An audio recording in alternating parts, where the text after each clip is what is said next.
Sitaki utekaji na watu kupotea kwenye mazingira ya kutatanisha.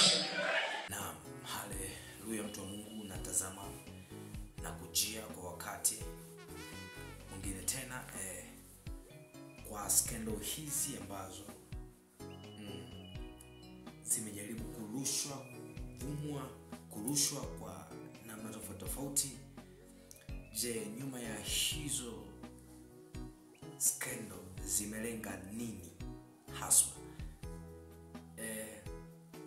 Na ifahamike ya kuwa kwamba pindi unapokuwa ukijaribu kutaka kumchafua mtumishi wa Mungu, ifahamike na ijulikane kuwa kwamba wakati wote iweka akilini ya kwamba utachafuka wewe na waliopo nyuma yako.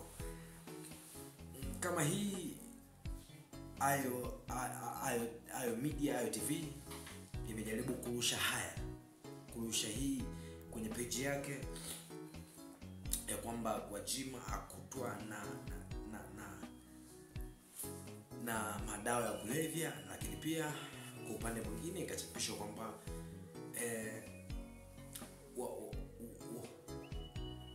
walinzi wa Gwajima wakutwa na dawa za kulevya.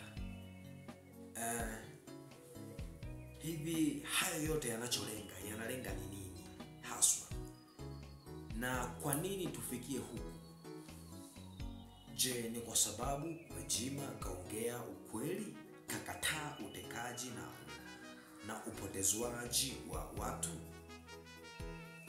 Hayo yote yanalenga nini haswa? Yanalenga kumchafua ili aonekane ni mbaya, kwa sababu inasemekana kwamba ukitaka kumuua nyani mpe jina baya. Hayo sasa ndo mambo ambayo yanaanza kutengenezwa ili aondoke, achomoke mioyoni mwa watu. Lakini kama ni kweli atachomoka mioyoni mwa watu, lakini kama si kweli, jua hila yoyote inaweza ikatumika, lazima itakugeukia, lazima itageuka. Kwa hiyo mpango wote ama kusudi yote, nia yote ovu inayolenga kumchafua, hakika waliopanga na walio nyuma wanaopanga lazima watachafuka.